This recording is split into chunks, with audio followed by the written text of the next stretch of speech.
This is on. If this is different, you just passed. No, it's the same. I just didn't see it, so I wanted to make sure you had it. Okay. I'll call the meeting to order of the Whitman-Hanson Regional School Committee for November 15th, 2023.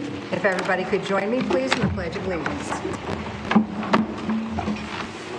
I pledge allegiance to the flag of the United States of America and to the republic for which it stands, one nation, under God, indivisible, with liberty and justice for all. Okay. Well, good evening, everyone. And as I have started the year off with having different groups come in and present to us, tonight we're going to start with Whitman-Hanson Regional High School Active Minds. So Active Minds, Chair and rest of the school committee, is a group of students, brand new organization, a chapter to support mental health at the high school. The advisor is Ms. Robichaud, Dr. Jones, and Mr. Rogers, the athletic director, brought this to the table from a group called Kyle Cares, which is an organization in the Commonwealth of Massachusetts that raises money and distributes money to high schools and colleges to support mental health. So I thought today would be a great day for the committee to see the founding people of this chapter that has 80, 68 something students, quite a few, that I don't want to take away from their presentation. So folks, if you want to come up to the podium and start your presentation, that'd be great.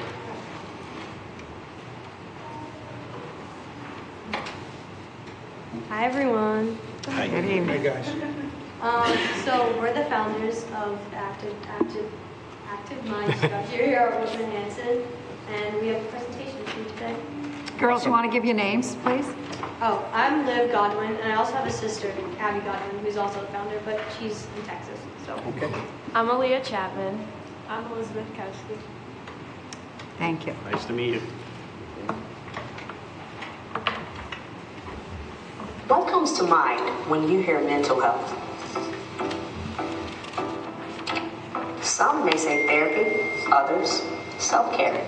And for many, mental health is something very deep down or pushed off to the side, never to be brought up again. The one consistency, everyone experiences mental health. It's part of our everyday life, there during our highest highs and our lowest lows. When it's thriving, we feel empowered to be open and ready to connect with others. But when it's declining, it becomes difficult to reach out. So, how do we keep the conversation going? Simple, by working together. Active Minds is committed to viewing mental health in all the ways it shapes our lives and ensuring that we don't let stigma shut down the conversation. We're on a mission to mobilize the culture around mental health, and it starts with you. Follow us to learn how you can get involved. Who are we? We are a student-led organization that empowers students to speak openly about mental health in order to educate others and encourage help seeking. Our goal is to educate others on mental health, stomp out stigma, send silence packing, change the conversation on mental health. And we presented this to everyone in the school, but who can join? Anyone, but please be mindful of why you're joining. And we want people to take the pledge and be respectful, kind, caring, thoughtful, supportive, and open-minded. And this is how you would join if you're a student. And not everyone has a mental illness, but everyone has a mental health, and mental health is health. And then we just made a new video at one of our meetings, and we introduced Ask. So it's ways to acknowledge, ways to support, and ways to keep in touch. And we went over all the different types of things that you can do to help a friend. So that's going to be coming out soon. And this is the resources. I think there's a video. And then we made a video with all the sports teams captains. So I think that's Hi everyone, my name's Liv. And I'm Abby. I'm Liz. And I'm Aaliyah. And we are the founders of the Active Mind chapter here at Whitman-Hanson. We believe no one should struggle alone. By empowering young adults to speak openly about mental health, we can reduce stigma, encourage help seeking, and raise suicide awareness. School can cause many stresses in and outside of the classroom, and it's important to keep our mental health in mind as we make it through each school year. To show support, our Whitman-Hanson captains would like to send a message to athletes and students all around. Happiness starts within. We can't control everything. It's okay if you don't have all the answers. The world is a better place with you in it. We are here for you. Your mental health is just as important as your physical health. Your feelings are valid. Making mistakes is okay. It's how we learn. Always be kind. Not all pains are visible. Mental health matters. Keep fighting. Your story's not over yet. We all deserve peace. You're not weak for reaching out. Embrace your mental health. Prioritize your mental health. Give yourself grace. The world needs you. Remember, you are not alone. You are not alone. You are not alone. You are not alone. You are not alone. You are not alone. You are not alone. You are not alone. You are not alone. You are not alone. You are not alone. You are not alone. You are not alone. You are not alone.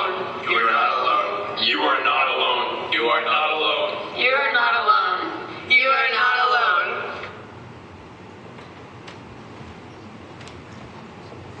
And then, so at the prep rally, we're gonna do a thing where everyone's gonna get a green bandana to symbolize that, like, we're all together as one and that we all support each other. So we wanted to hand out you guys some bandanas. Thank you.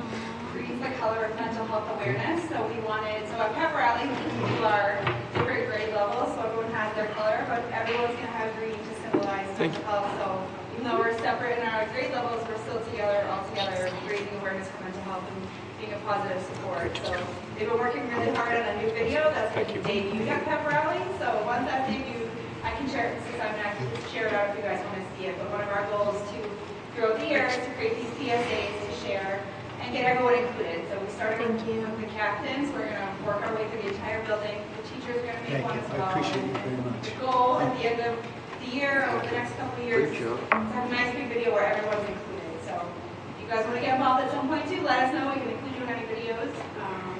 Because we're a community all as one trying to just raise mental health awareness. You guys have any questions? Okay, does anybody have any questions for the girls? Okay. Yes. I just want to say thank you, and for making it normal to talk about your feelings. Because I think even as an adult, sometimes it's difficult. So as teenagers, you probably think the same. And I liked the slide up there that showed the quotes about what to say to your friends. Because again, as adults, sometimes we don't even know what to say in a difficult situation. So that's a powerful slide. Thank you. Yes, Chris. Yeah, thank you very much for your efforts in this initiative. You guys are the ones that probably could make the biggest difference in this issue, right? You and all your peers. So it's phenomenal to see you guys active in this and doing the work you're doing. So it's very much appreciated. Thank you. Yeah, it's very important that students do this work, because that students will listen to other students before they'll listen to other adults, especially at your age. We all know we've been there, even though we're a lot older now, but I'm sure that, they will listen to you. And I'm glad that you're doing this. It's another very wonderful thing going on here at the school, as usual. And I thank you for advising them. Very nice. So thank you very much for coming and giving your presentation today. Thank you. Thank you, folks. Thank you.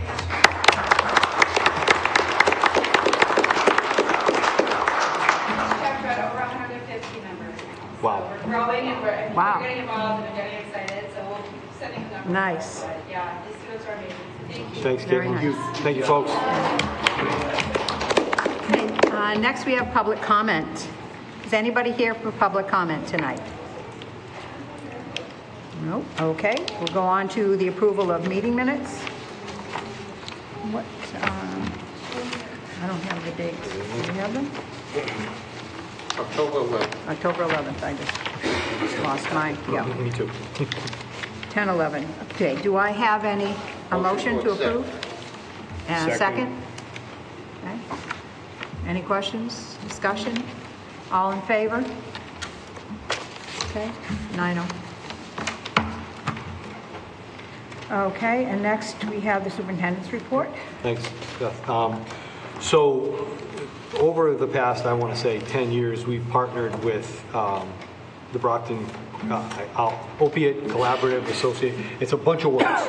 And we are Whitman-Will, and we have a representative from Whitman-Will here to share with us our data on a survey, student survey that the school committee has approved over the past 10 years to look at substance use within our middle school and our high school. So the data is in front of you in your packet, and come on up and give us a brief overview of what they're seeing, please.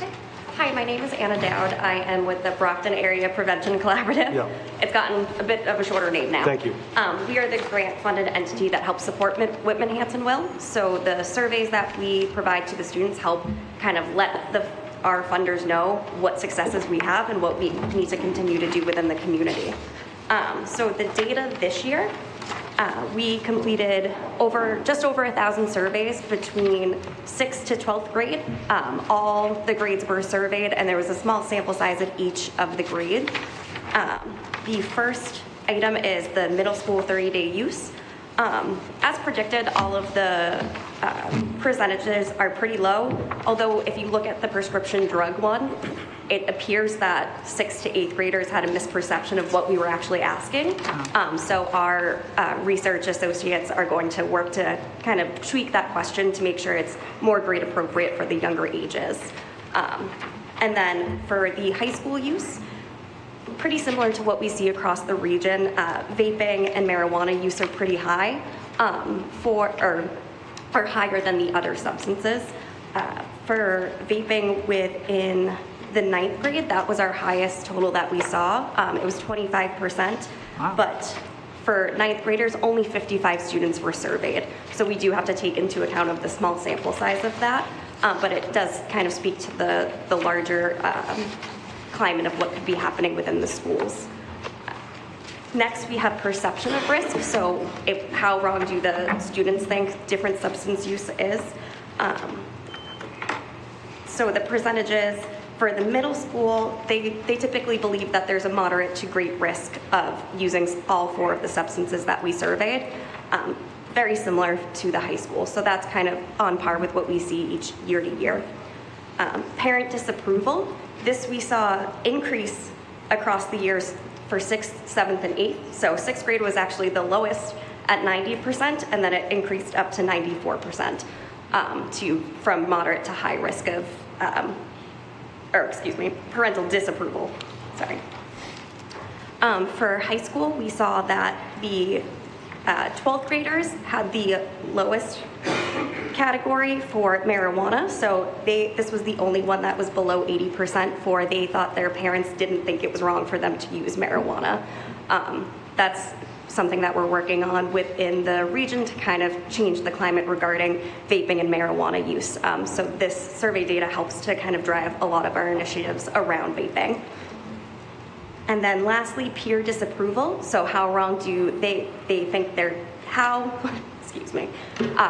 how much do they think that their peers disapprove of their substance use? This was pretty consistent across the grades as well. We did see that as students get older, the peer perception decreases. So working on that peer-to-peer model, how do we encourage people, if they think substance use is wrong, how can we have them think that their peers also think that it's wrong? So this one we're looking at more closely to do more social marketing campaigns with. I know I quickly went over that and I fumbled my words quite a bit, but do you have any questions just regarding the data in front of you right now? Anybody have any questions? So I'm going to just add, what are you seeing, because we see a large uptick with vaping, and I think I explained last year what vaping is. The students can grab a little, looks like a USB drive, throw a little cartridge in it with THC, hit it whenever they want, and there's really no aroma, there's no anything.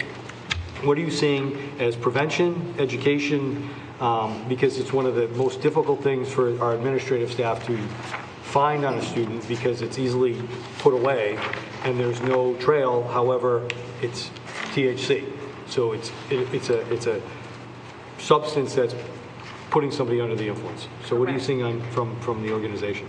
So for prevention methods, we are taking a multi-pronged approach, so kind of providing professional developments to the various teachers. We do have a program called Weeding Through the Myths, where we kind of go over what different new items look like, because a lot of times it could be misconstrued as candy or, as you said, a USB. And just kind of helping everyone stay up to date because things are constantly changing. What we also do is we have a really strong youth group within the region that kind of works on that peer-to-peer model. So they work with the local SAD chapter here to help instill the goal of not using substances and how do we market that to the rest of the student body.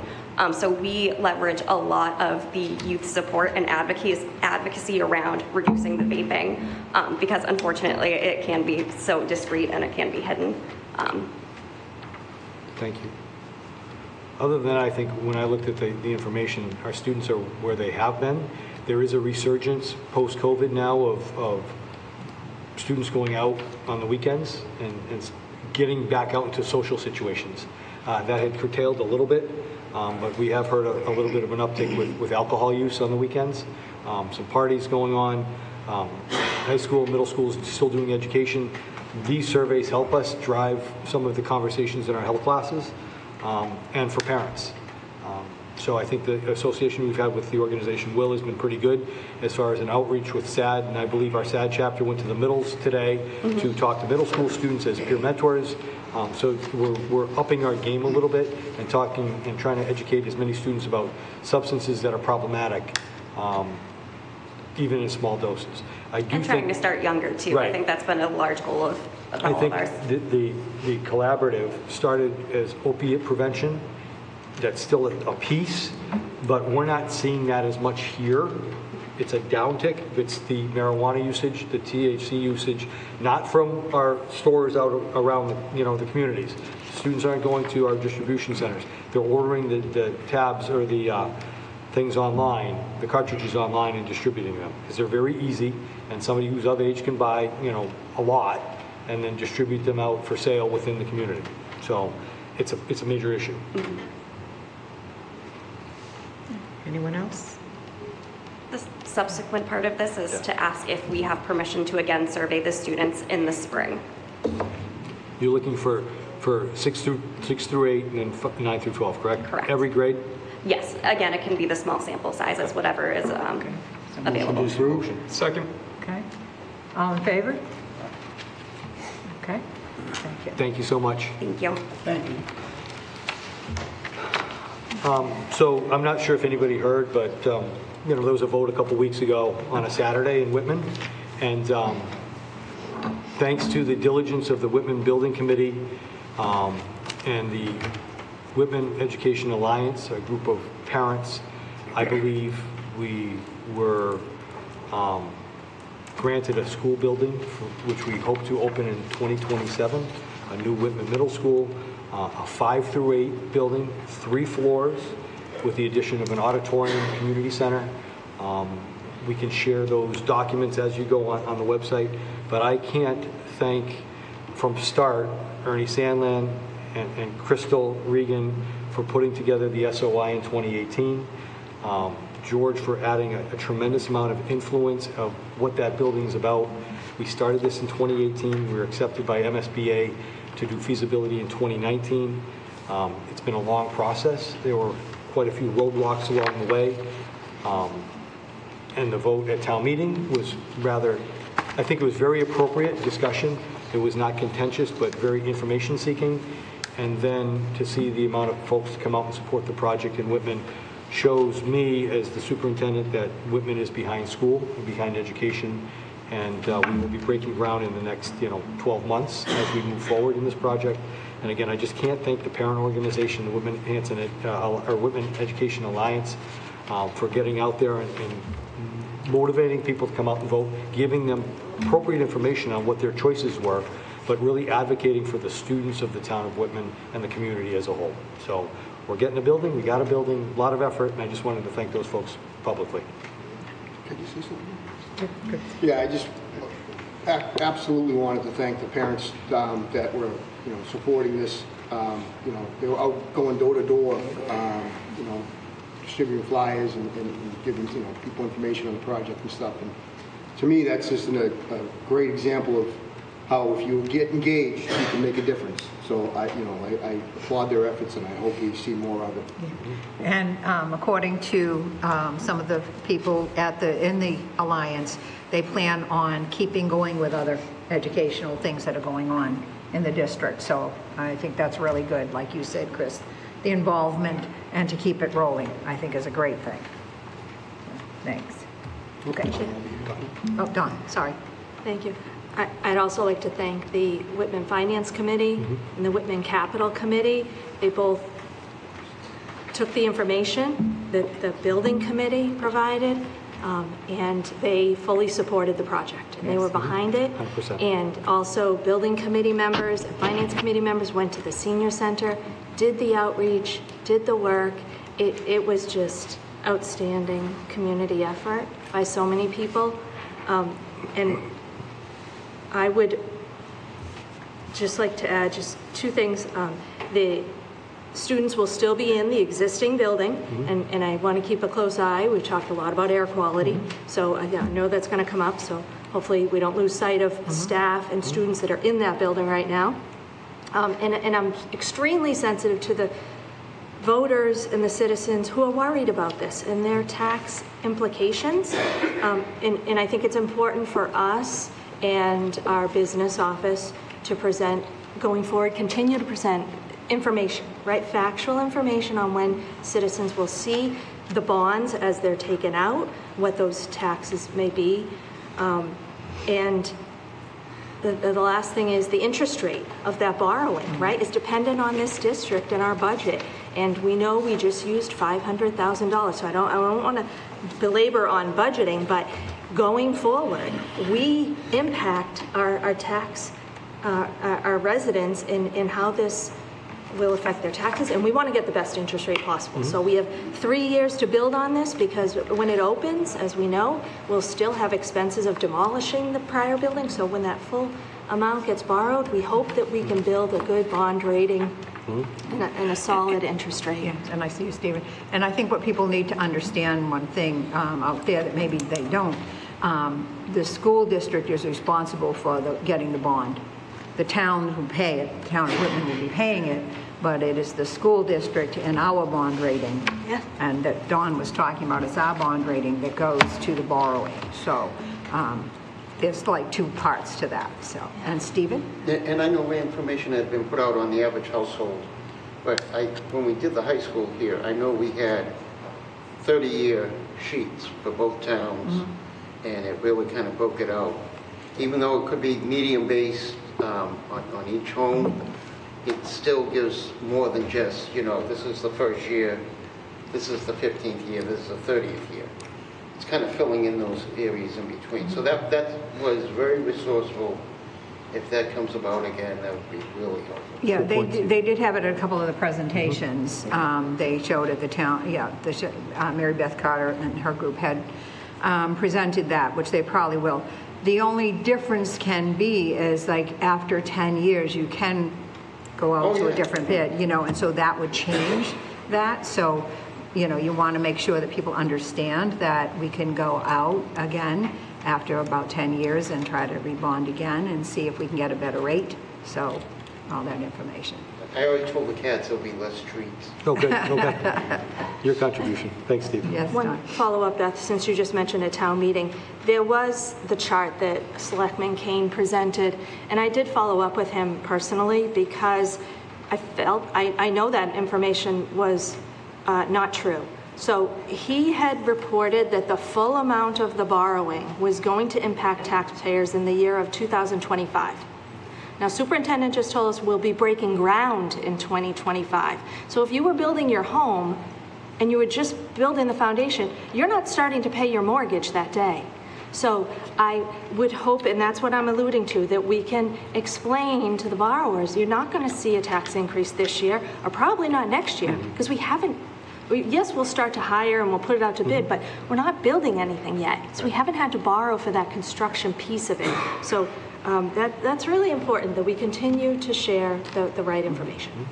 Thank you. Okay. Good, thank you. So last week was the MASC-MASS conference. George, Nikki, Mike, and I went down along with Jen, and David Forth represented you very well. I guess there was a 3.5-hour long huge discussion on some of the delegate items, and I'm going to let David share what he experienced down there. Yeah, so first off, thank you all again for appointing me as a delegate. It was a great experience. I initially only intended to be down there for one day, but I stayed the entire conference. It was a great opportunity. I met a lot of people and learned a lot while I was there. The delegate assembly was quite interesting. I had spoken to a few people afterwards about it, and it was a bit, I guess, unprecedented in some regard. A lot of it kind of came down to, just for some context before I get into the resolutions, our MASC president at that point in time and the executive director and the general counsel all for MASC had actually never experienced an open town meeting in their entire life. A lot of them were from the city, so they're from or familiar with that form of government, so they've never experienced an open town meeting. And the delegate assembly, in my opinion, kind of evolved into one. It was very similar in the format, and I think at times when we got to some of the later resolutions, the dialogue could kind of get a bit contentious, and in that regard, things did devolve a little bit. But I think overall it was a great time. It was a great discussion. I had an opportunity to speak a little bit about Resolution 4. I'll get into that a little bit. So with that being said, so we had, I think it was a total it was 8 resolutions and then 1 amendment to the bylaw. Typically, a lot of resolutions aren't held and they're just voted right away. This year, all but 1 resolution was held.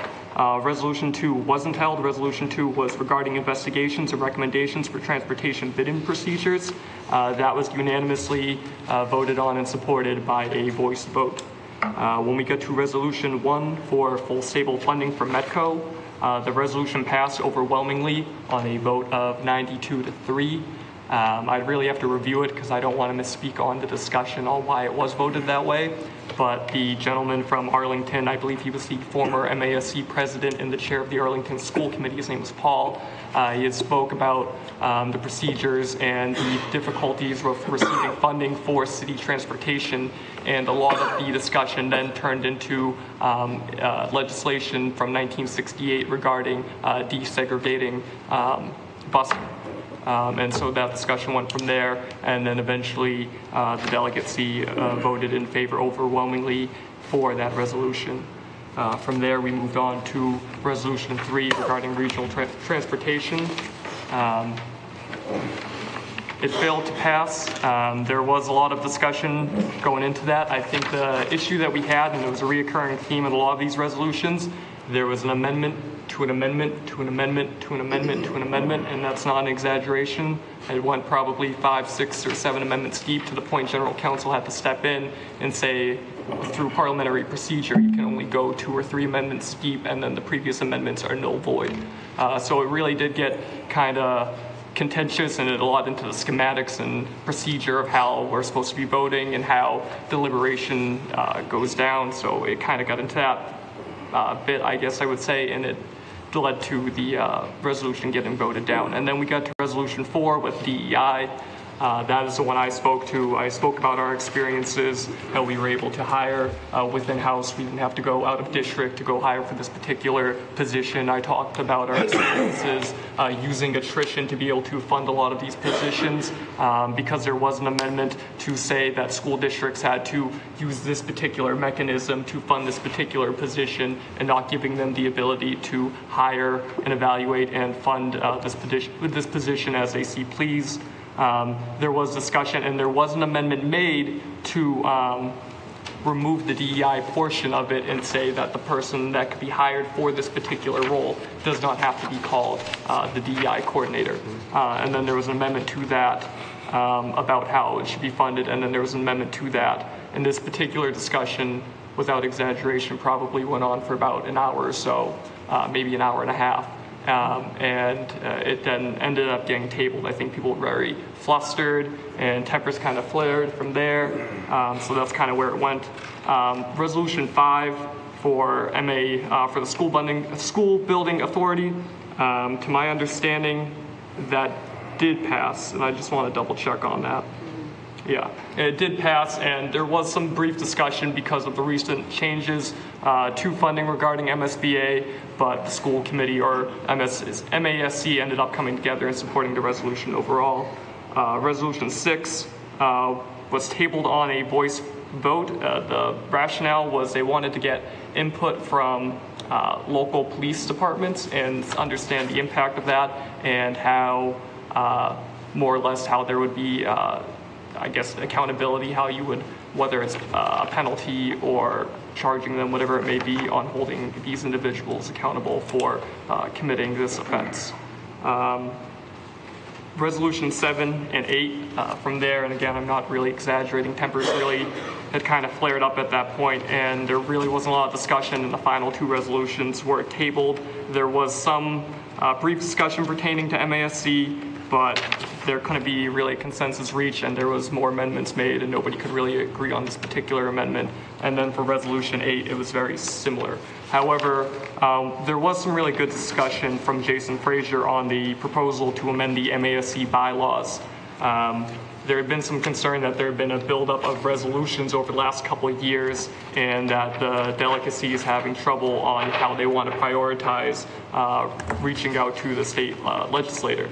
So with this current amendment basically would say after 3 years, if this resolution has not been met or there hasn't been any votes to renew it for another 3 years, it will be removed from MASC's legislative priorities list. So that is what came into fruition, and that was voted unanimously by a voice vote. Overall, and I do understand that I did say there was a lot of heated discussion and it kind of devolved in some aspects, but it was a really good experience, and it wasn't necessarily heated, it just, there wasn't a lot of consensus on these amendments, and they were very particular about certain wordings, and it just led to the inability to get really anything done.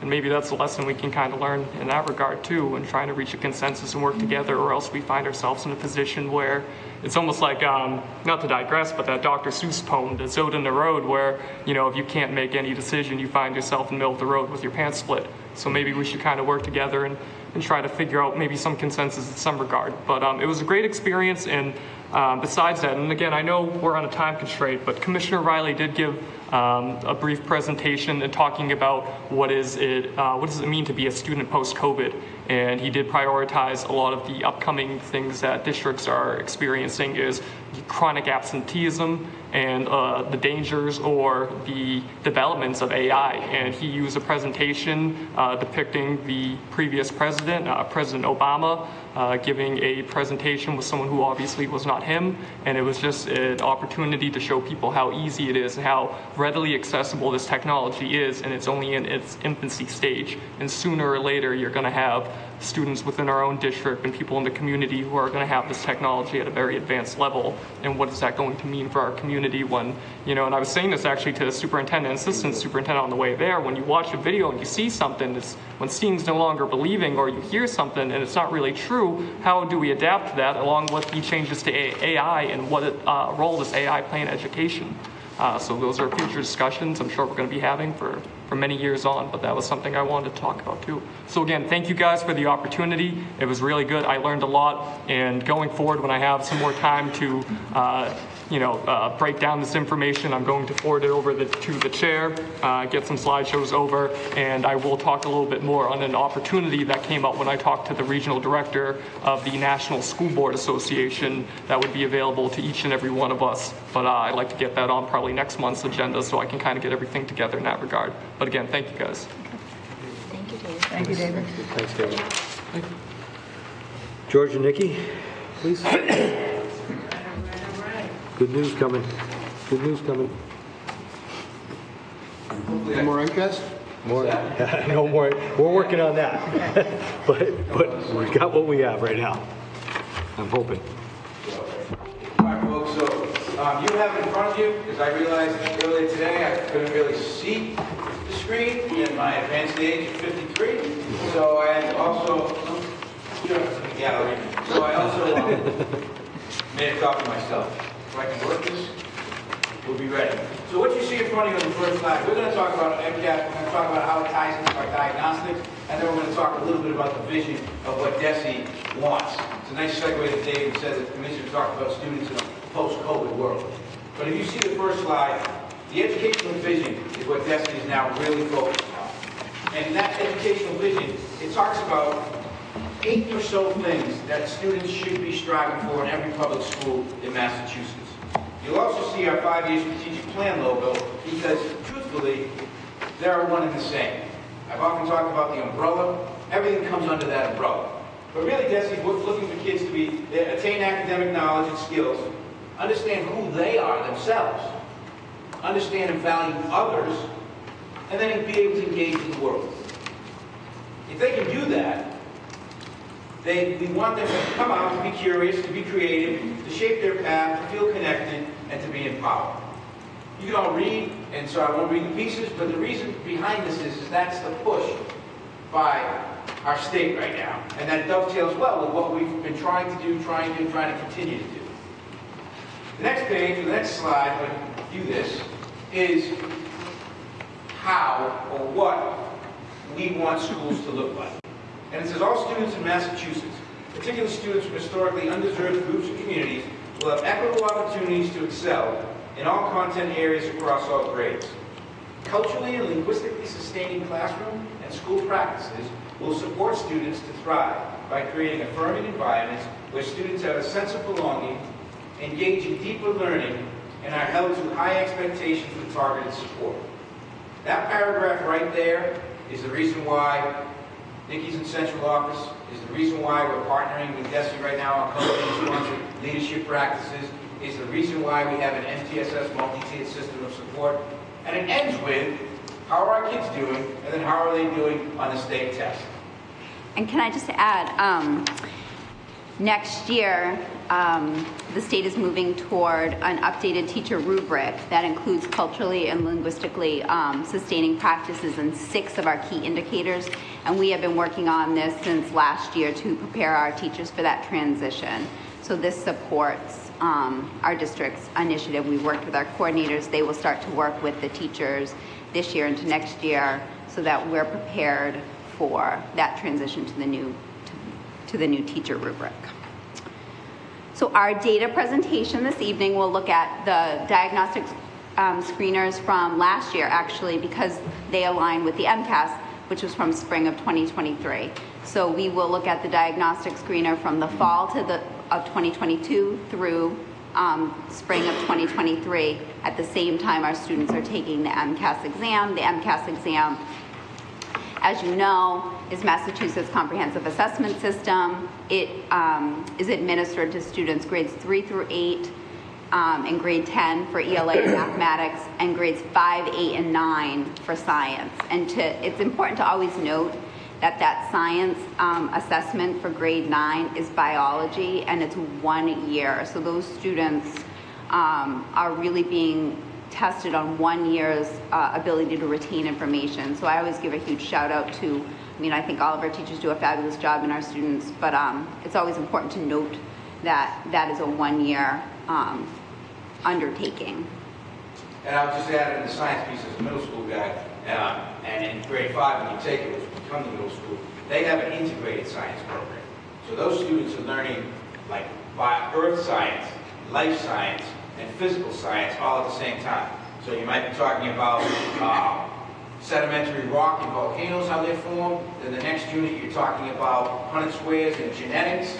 Then you're moving into the water cycle, and then we're going into like the atmosphere and all that fun stuff. So they prepare for a test in 5th and 8th grade that's different than what happens in 9th grade. So it's just a whole different scene, what takes place, but we have some good scores for that. When you look at our MCAS performance of 2023, what you see in front of you is the combination of students, or the percentage of students who are partially meeting, who are meeting, and who are exceeding on their MCAS scores. I remember Hillary last year asked about a question about why do we include partially? Because the state allows and the state agrees that you will be on track for a high school diploma if you're partially meeting. So 88% of our students in ELA and elementary are above partially meet, are either partially meeting or exceeding, and you can see how it goes all across. You will also see that at the high school level, except for science and one little percentage point, they're doing better. We have elementary doing very well. We have a dip in middle school, and then we rebound in high school. Well, what does that mean?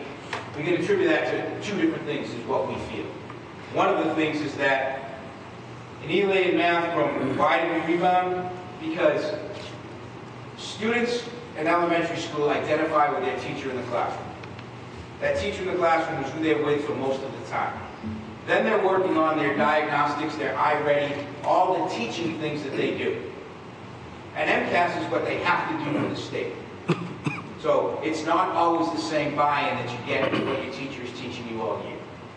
However, when you get to high school, it's not so much what the teacher's teaching you because you have so many multiple teachers, but it's that now you have to pass the MCAS in order to graduate. So there's more emphasis for students by the time they get to high school to say, okay, now I really have to do well on my MCAS and pass. So that's some of the anecdotal information that we have. We also know that last year was year one for our ELA program and our math program at the middle school. We had been in year 4 of both ELA and math at the elementaries. So then the learning curve wasn't always so much for the students, but it's also so much for the staff that for the first time they have this program. So I believe that's why we had a small dip when they moved from elementary to middle.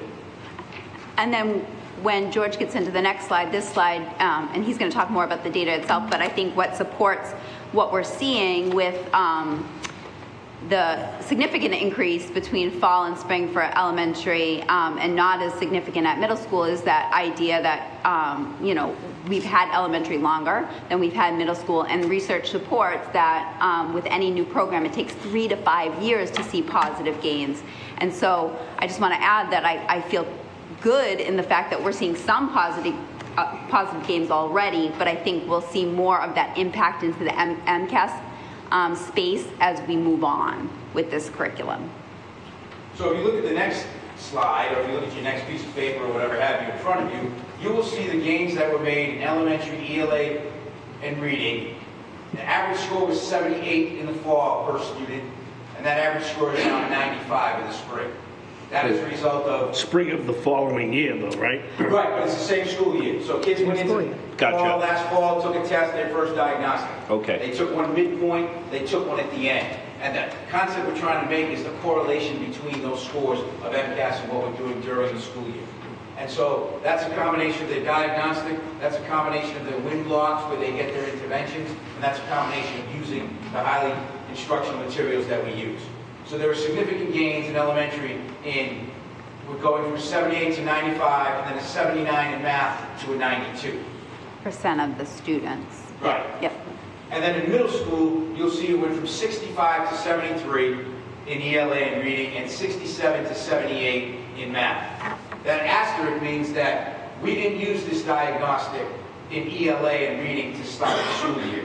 We used the one for the HMH program. It wasn't as good. So we made the determination with the interventionists, with the principals, with the leadership teams to say we now need to move to the I-ready diagnostic, which is the most research-based one that's out there. So you can see the students are making gains, and you can see that the diagnostics and the screeners and the interventions are actually working well. I hope you can see this. So on the next slide, when we get to it, we will look a little bit more specifically at exceeding and meeting. This data still shows partially meeting, and exceeding, and we went for 4 years. This is the high school look, again, because of the high stakes nature of that assessment. We wanted to kind of highlight our growth. 2019, pre-pandemic. 2022 has really become our new baseline, and given that we're seeing progress, we're moving in the right direction. So it's an important piece that we wanted to highlight. And then on the next one, I don't know. Sorry, that's okay. On the next slide, we did look at exceeding and meeting because that is where we want our kiddos to be. And so in 2022, that first column shows you the percentage of students that were in exceeding expectations or meeting grade level expectations. And in 2023, this is all grade levels, it's 3 through 10. We showed progress in 13 out of the 17 tests we administered. in the 4 that we didn't see growth, that we didn't move more kids into those spaces, we're looking at that and we're figuring out that's what this data allows us to do, take a deep dive in there. And we have some ideas as to why. Some of it has to do with the questions on the 3rd grade ELA are hard. And so we linked it in at the end of this PowerPoint. If you want to take a little look, you will be able to link and find out what our kiddos are asked. And that's good. That's good information for us. Our curriculum coordinator is working with the teachers to look at those prompts and make sure we're understanding and helping our kiddos understand.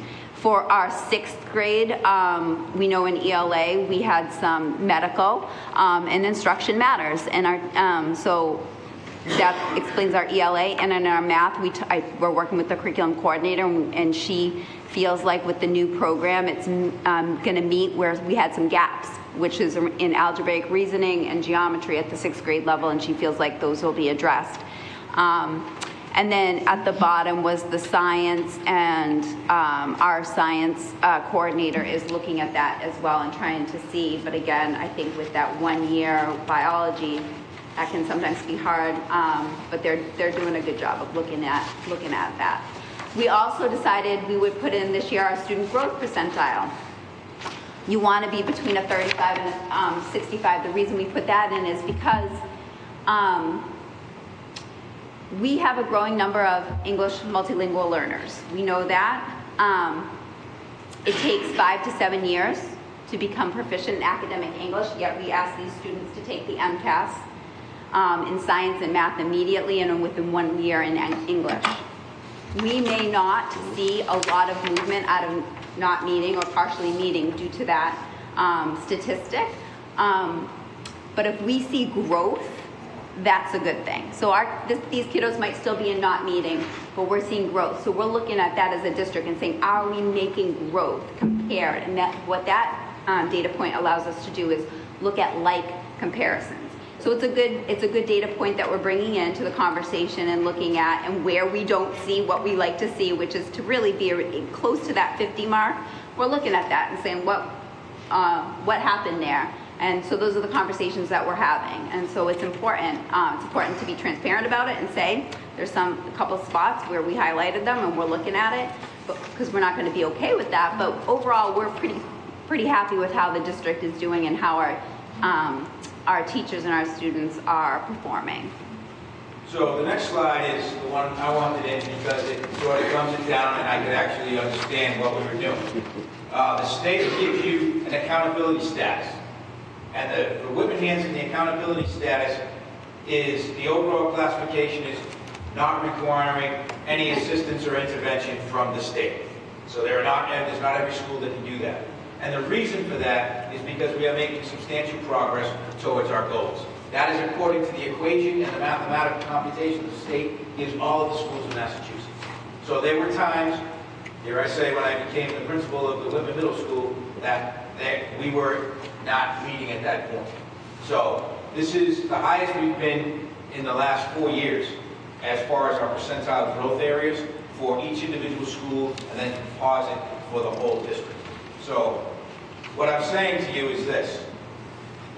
The school committee, the leadership team, the principals, the teachers, they're the manufacturers of what we need to grow. That's why you see soil, that's why you see plants, that's why you see fertilizers, you see water, and you see shovels. Because that's what you provide.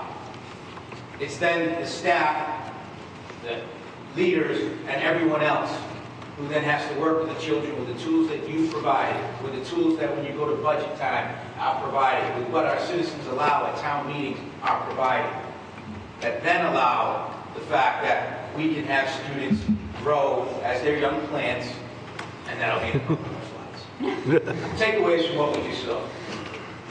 Is that me? That's you. All right, I want to roll. I'm next up. It's like I talked once in 20 years at town meeting, and now I'm all fired up. You spoke at town meeting? Yeah, he did. And you weren't there. Oh. Is somebody incriminating on the board? I miss sitting with you. Takeaways from this. So the data supports the decision to purchase high-quality instructional materials, and that's what we've done. We have them at elementary school, we have them in middle school, now we even have them at high school right now.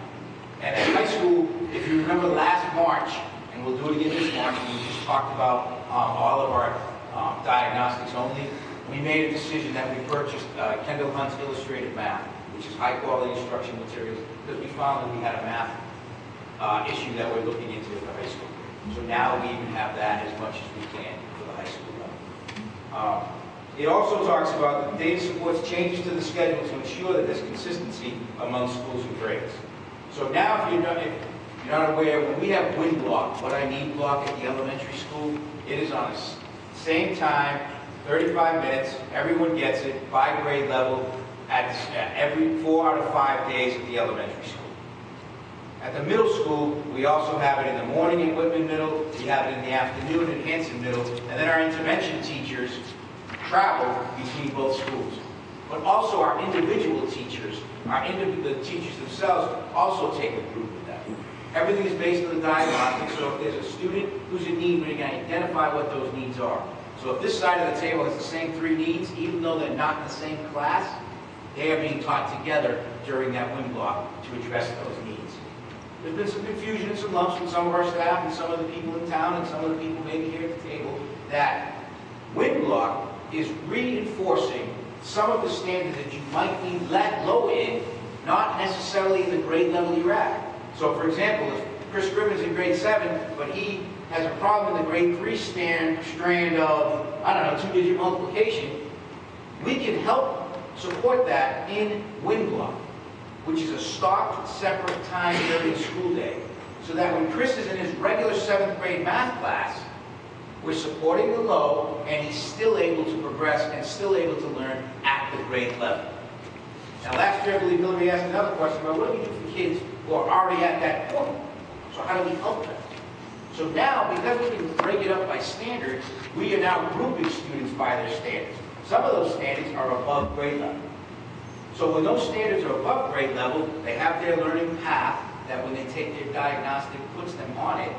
So if you're low, it helps with the low to reinforce. If you're higher, it takes you higher. But now what happens is that if you're grouped in a group where you can extend or enrich, we are now doing that K to 8. So you might have some students who are at grade level in middle school and they're now working on science projects. You might have some students who are doing different things in social studies because they are at that level. And that's the goal. It's so much of a goal that we've committed to it, and the high school will now have a WIN block next year. The WIN block for the high school will be at the end of the day.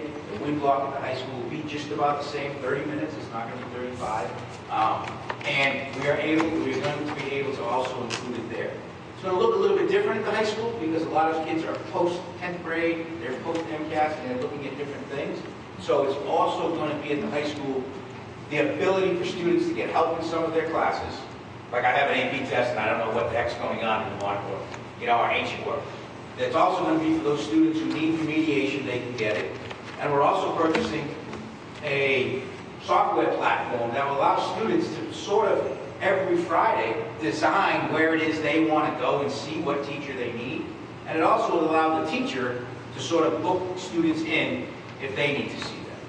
And one of the reasons for that is because it's equitable for all students.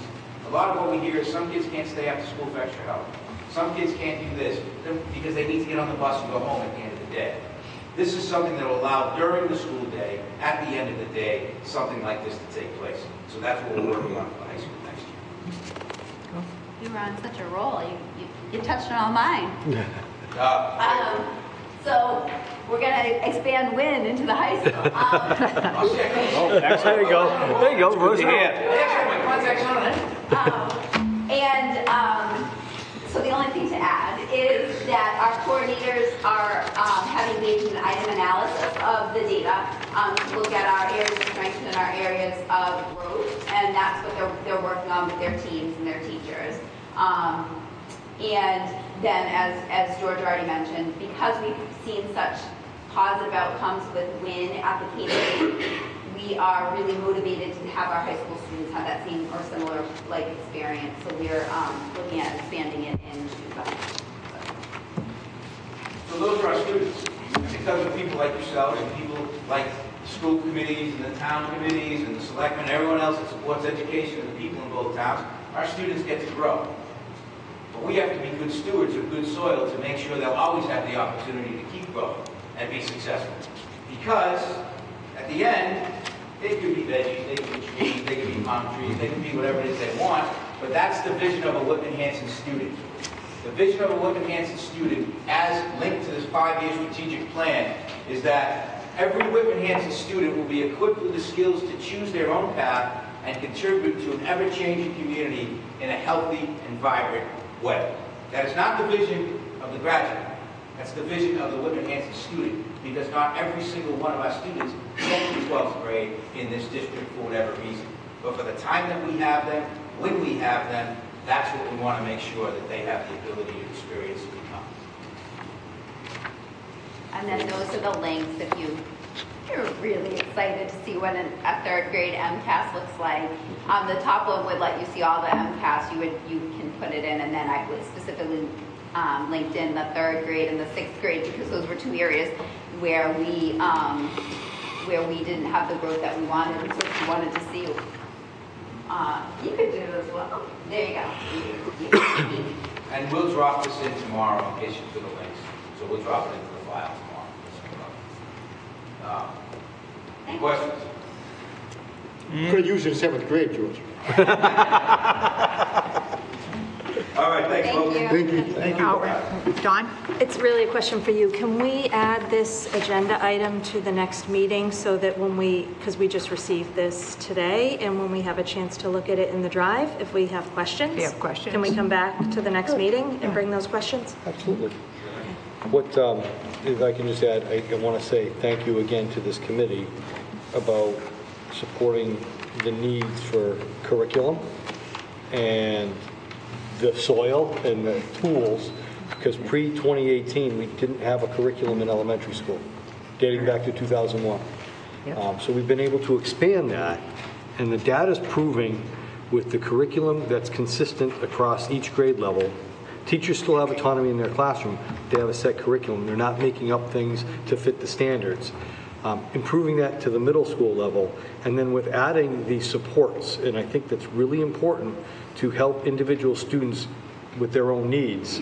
And it's not crazy 30, 40 teachers. It's individual supports that we've been able to build into the budget. We're seeing success for our students. And I want to thank the committee for keeping that as a focus point as we move forward and as I start developing FY25. Hillary? I wasn't going to let you walk away, George, without a couple questions, but I have. You thought. So the first, you thought. So I have a first comment. I mean, we talked about the MCAS question. So the 3rd graders were in kindergarten when the world shut down, and I think that having a 4th grader now, I think that is absolutely a factor, like, for people to look at. We forget that.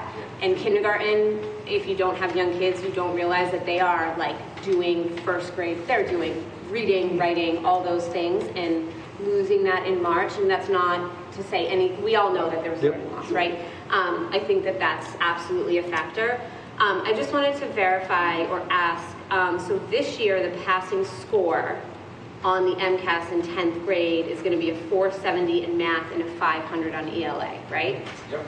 So then that's going to affect... 2026, for this year's, are you asking for this current year? The 10th graders this year, 470 and 500. It'll be a 470 for both. Okay. So, but it will be a 480, so I have it in case that question came up. In 2026 to 2030, 486 will be the meeting or exceeding. Yeah. With a 470, you can still, or to a 485, you can still get the high school diploma, but you have that EPP, which is for those, is an educational proficiency plan that the school counselor designs for the student. So you'll still have that 470, but you're right, previously, the number to get that EPP was lower. Yep. So it is pushing up. So kids that were even in not meeting could still get a high school diploma. That's changing. Yes. So we're still looking at just our partially needed. That's the data I've always just given, which is the 470. So absolutely, you are correct. But the kids that once could still got a diploma, even in the not meeting, that won't happen. So I'm curious, will this change some of our numbers? I'm not sure yet, but yeah. So I don't know if, like, next year, or maybe, I don't know how you would do it with the diagnostic, because that's my other question with the iReady diagnostics, because approaching grade level, you love the euphemisms, but that's below grade level. That's right. Yeah, that's what partially meaning. So if you tease that out of there, just to get a sense of where they are, because these match up well, but then since it's going to be changing, and teasing that out. The nice part about our diagnostic in iReady, because it's state to state, they do match it up for you. So when those changes happen, our contract with them is dynamic, so that those changes will also take place.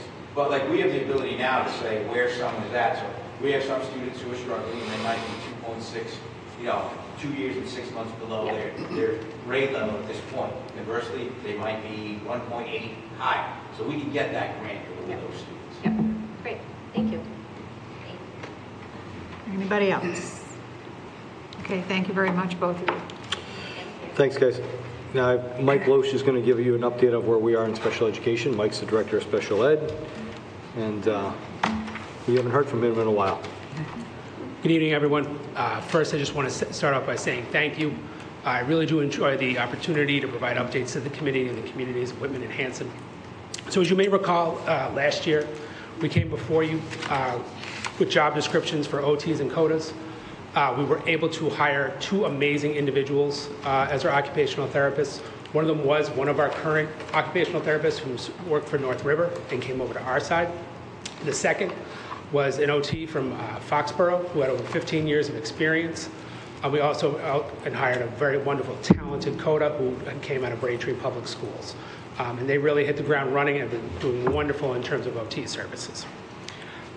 This past June, we also then moved on to onboard a new online assessment system called Dolls Plus by Pearson.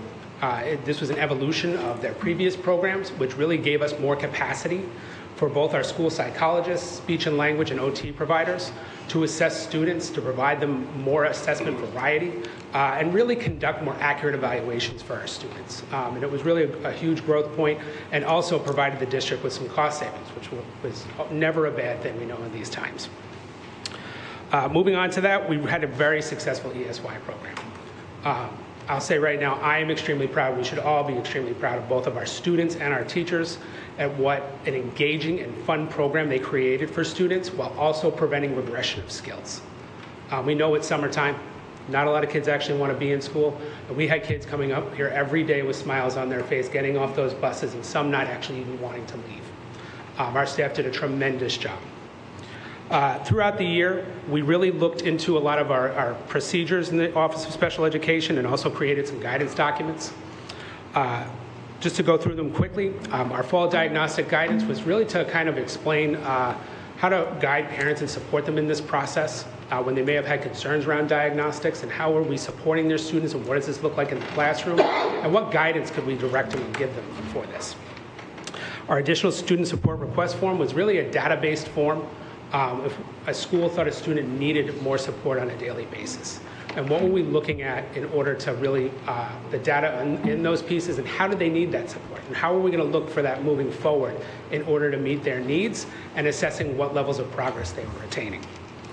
Our inter-district placement process, we really created this, one, so that we ensure that our schools who were supporting our students were doing everything they can and providing them the guidance and things they needed to look at and examine before they may consider a more restrictive program for a student, and at the same time preparing the school that was going to receive the student so that they'd be ready if they did need that program that was outside of their home school.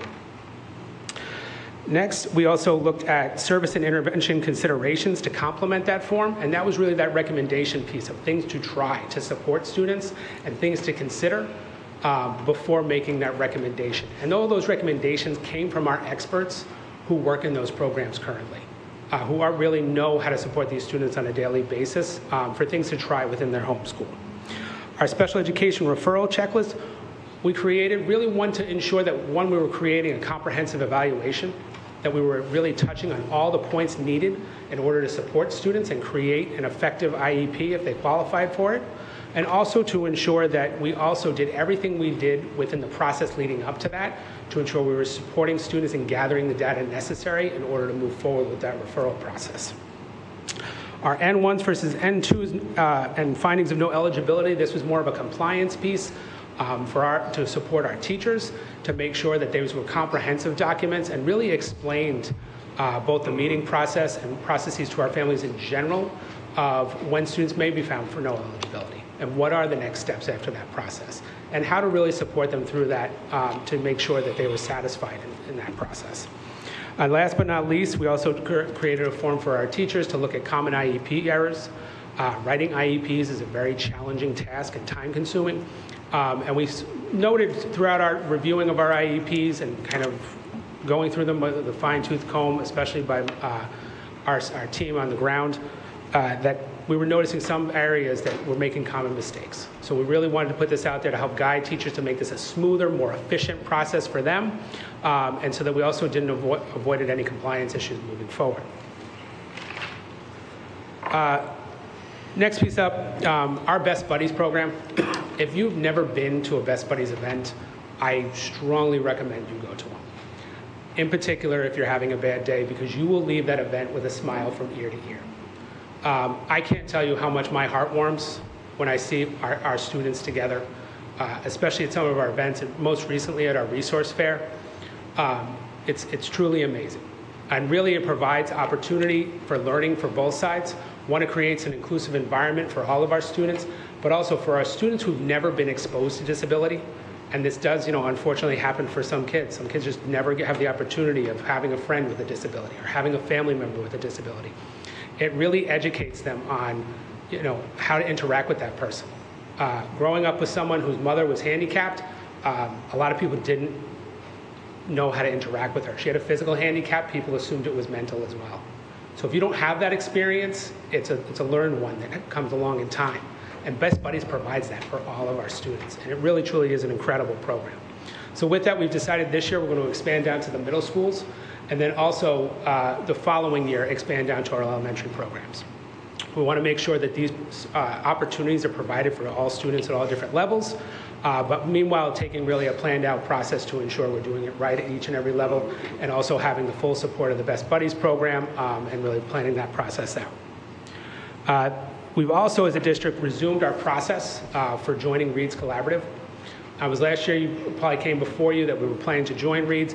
Reed's had a little hiccup in the process, and that they needed to review their agreement with DESE and their current member districts. And myself and the superintendent will actually be attending there tomorrow to discuss this further and go before their board. Last May and June, we also trained I think it was about 20 teachers in our Sunday system. We purchased 10 curriculum kits for this piece, and we also trained one teacher in Orton and Gillingham at each one of our schools. This was really to increase our capacity to meet our students' learning needs in terms of reading, and to ensure we also had a variety of supports at each school. We know that for every program, it's not a one-size-fits all. And we wanted to make sure that that capacity was on site, especially with our growing WIN programs, so that students had the right level of intervention and support on a daily basis. Last June, we started piloting the ACE curriculum, which was specifically for our students on the autism spectrum, particularly in our severe level classrooms. One of our teachers here at the high school had actually advocated strongly for it. She worked for the organization. We went through the pilot process. Our teachers really loved it. And it gives them really kind of an ABA curriculum to monitor our students' progress, really kind of know what they are in terms of their curriculum and the data, and give them a more formulaic process to really measure student progress throughout the school year. And so far, it has gotten very good reviews by our teaching staff. This year, we're going to be, throughout the process of really reviewing the alignment of our programs throughout the district. We've had many discussions on what this kind of looks like for the path of our students who are particularly in our sub-separate programs, and do they make sense? Do we need to kind of take a look at this and review it for next school year to make sure that they have a smoother alignment and transition throughout the district? At the same time, we're really kind of monitoring our projections to see kind of what are we going to need in terms of teaching as well as related staffing needs. We also, it's an ongoing process, and we know this is a struggle in every district and every educational environment as is right now. We're still hiring for several positions, but with the onboard of our talent ed system and kind of our reboot of School Spring, We're starting to see applications come in and really making some progress within that piece, and hope to be fully staffed in the near future. Any questions from Mike? Yes. I just had a question. You mentioned Best Buddies, and they presented earlier this year to us, and it was awesome. And I honestly wasn't that familiar with it, you know, but I kept hearing this name kept popping up, and a former student, Logan Thomas. I don't know if either of you could speak to her efforts and her involvement, but it just brings to my mind, you know, when you empower students or people in this building, right, and give them the opportunity, good things can really happen, right? So I'd love to hear you talk about that. I completely agree. And Logan was extremely impactful. She really thought outside the box and really brought new events to really bring more inclusive events for students at the school. She also even worked at our ESY program. She really is one of those team players who we pray she comes back here when she finishes her education, because if she doesn't, we're going to have to go after her and find her and bring her back, because she was huge. She really did a fantastic job supporting the program and creating an inclusive environment for our students. Thank you. So ironically, today Logan emailed me about subbing on her winter break. So she's home. I sent it to Jen. I said, "Yep, let's onboard her." Because part of that, outside of Best Buddies, we talk about unified sports as well. And Logan was the person who collaborated and put together our unified basketball program last year, which was probably, again, I mentioned it to you folks, the best event I've been through in this building. Watching a gym full of folks, supporting everyone on that floor was pretty outstanding. So, thank you. Mike, I have a question, well, kind of like a comment. You've talked about Reed's Collaborative. Maybe you could explain, because not everybody knows what kind of students that Reed's works with. Yep. So Reed's has a combination of classrooms within public school buildings, as well as they have two separate buildings that service one, students with hearing impairments, and then also another for students with social and emotional impairments. Reed's really provides, is one of our local collaboratives, very much like Pilgrim, South Shore, and North River. They also provide services for the deaf of hard of hearing, vision, OT, speech. They're one of the folks who, if we ever have a very niche area that we could never justify a full-time employee for, we may contract with them to come in and provide that service. For example, they do provide vision services for one of our students currently. In addition, we have several students who are placed at their private program, which is located right around the Middleborough Rotary in that beautiful new building they just built out. And it is quite the upgrade from what they previously had. They also run an evaluation clinic, which is actually part of the member agreement that we have to agree to purchase several evaluations per year, which we are typically doing as a district anyway. We were meeting that mark, which is one of the reasons they originally reached out to us, was that we were already kind of meeting the requirements for membership. And they were looking to expand their board, and it was really just good timing on that piece. Like I said, on their end, unfortunately, with their collaborative agreement, they ran into a speed bump, but they were actually able to revise it rather quickly compared to most, and we're back on the agenda this year. Thank you, Mike. Thank you. Dawn? Yeah, thank you. Thank you for the update. You mentioned the staff shortages, and I did see the new staffing website that we have, and I noticed part-time OT was just posted the other day. And like you said, it seems like there's staff shortages throughout the district. If these are still open, we have 16 now, so it's not just special ed, but as I look through these, there's 7 in special ed, so it's, you know, inclusion, there's 3 openings for one-to-one aides, there's teacher in autism spectrum and a para in autism spectrum. Maybe you filled them, I hope, but if you haven't, my question would be, you know, how are the needs of students on IEP services being affected by this staff shortage? So thankfully, a few of those positions, we have been creative in kind of shifting staff around, moving people where they need to be in order to meet those needs. I will say in the beginning of the year, if we did have an opening where we weren't able to make that shift, we sent out what are called interruption in service letters, so that we notified families that, you know, this service isn't continuing right now, but once we are able to hire someone, we're going to proceed with providing that service at a later date. That we owe it to you no matter what. But I think out of kind of our creativity, we were able to minimize that as much as possible, but also making sure that we're communicating out to families that were impacted by it, and that, we really are doing all we can in order to get people in. And I think, we're trying all networks, even besides kind of our School Spring portion, that, word of mouth, we're getting positions out there to try and communicate to folks in other districts of, Whitman-Hanson is a great place to work. And also, I think, within the area, especially for our para positions, I think the changes we made in the Unit D contract have made it a lot more attractive to work here. Sure. Thank you. Anybody else? No? Okay. Thank you very Thanks, much. Mike. Thank you. So on November 6th at 1 o'clock, we met members of central office, the principal, vice principal from Conley, a couple school committee members met with Beth Menton, the niece of John and Agnes Pierce, and we dedicated the Pierce Way. This is a template of the plaque that's being developed. And it says, this path is dedicated in the memory of John and Agnes Pierce as a tribute to their many years of service to the Conley Elementary School, dedicated November 6, 2023. Beth was there with her husband and her son. We took a couple candid photos. I believe it's going to be covered in the Express at some point. It was already. It was already. I haven't checked it. That's awesome. But just to see this is what we had, and we will have this plaque. Jen's picking it up. It will be on one of the stones on that pathway, which is now nice and clean. Operations and facilities did a nice job of cleaning it up. It was just something very nice for us to do at the request of Beth. So just wanted to share that with you. Thank you. Norms? Norm's me. Okay. So, so in your pack tonight, there's a list of 7 that I have and discussed with Jeff and listened to the ones that were suggested and try to combine a few, shorten them up a little bit. So I'd like you to you're just getting them, so I'd like you to take a look at them. We're not going to vote on them tonight, but we will the next meeting. But I just would like to go over them. The first one is to come prepared.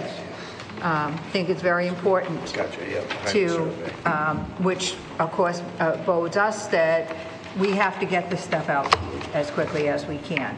Unfortunately, I'll blame the norms on me for not getting them out quick enough for you to be prepared. So that I kind of blew that one, but try to be better. No phones unless it's emergency, like I have mine here on silent, but I have special condition at home, which you know about. But we found that people were seeing people on the phones and were complaining about it. So we need to make sure, because remembering we're on TV, okay? One that combines a lot is to listen. Keep an open mind. We are 10 different people who have 10 different opinions. We might not like somebody else's opinion, but keep an open mind and just listen, please. Allow for different ideas. We don't want, if we all agreed on everything all the time, then there would be really no use for us to be a school committee. We have to have a good dialogue amongst us all and good listen to opinions. We hear sometimes people have a problem or they have an issue. If you're going to come with a problem or issue, please try to have a solution with it.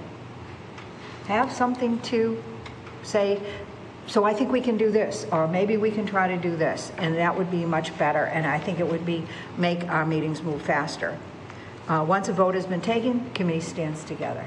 Whether you liked the vote or not, we have to show unity, okay? And that's what we do. That's what we do here. And remember, you are one of 10, and please act as a committee. You don't act on your own. You act as a committee. If you have any questions about something going on, please contact me. You can call me or email me. We're one of 10. And so you're always going to act as a committee person, okay? So that's the norms I have suggested. If we're going to talk about, I would like you to look them over, tell me what you think. The next meeting, we'll vote on them. And then, I haven't said this to Jeff yet, or Jen, but I would like to have them printed out larger, and we'll put them laminated, and they will be on the desk, on our tables when we come in every day, every meeting. Okay? So that's that. All right, so take a look, give me your opinion. So in your packet as well, and I'll turn this over to Mr. Scriven as the chair of the policy subcommittee. We met on Monday just to change a little bit of language in your policy. You actually have two. When I went through my packet, I didn't see it, so I copied another one. They're both the same. The yellow highlighted is the language change from the policy that was submitted in October.